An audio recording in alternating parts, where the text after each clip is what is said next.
দুই সেজদার মাঝখানে একটি দোয়া পড়ুন, রিজিকের অভাব থাকবে না।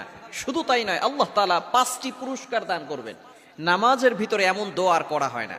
মনে রাখবেন, যখন কোনো বান্দা সেজদায় যায়, আমরা মনে করি যে আমাদের এই কপালটা টাইলসে লাগছে, কার্পেটে লাগছে। নো, আকরাবু মা ইয়াকুনুল আবদু হুয়া সাজিদ।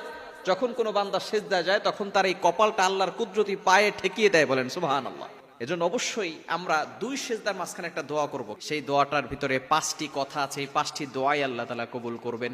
আল্লাহুম্মা গফিরলি ওয়ারহামনি ওয়ারযুকনি ওয়াহদিনি ওয়াআফিনি। এই একটা দোয়া কোনো ব্যক্তি যদি করে, আল্লাহ তাআলা তার গুনাহ ক্ষমা করে দিবেন, আল্লাহ রিজিকের টেনশন দূর করে দিবেন, রিজিকের ব্যবস্থা করবেন। আল্লাহ পাক রব্বুল আলামিন রহমত নাজিল করবেন। শুধু তাই নয়, আল্লাহ পাক রব্বুল আলামিন তাকে সুস্থতার নিয়ামত দান করবেন, হেদায়েতের পথ তার জন্য সহজ করে দিবেন। এজন্য দুই সেজদার মাঝখানে এই দোয়াটি পড়তে পারবো তো ইনশাআল্লাহ। আল্লাহ তাআলা আমাদের সকলকে আমল করার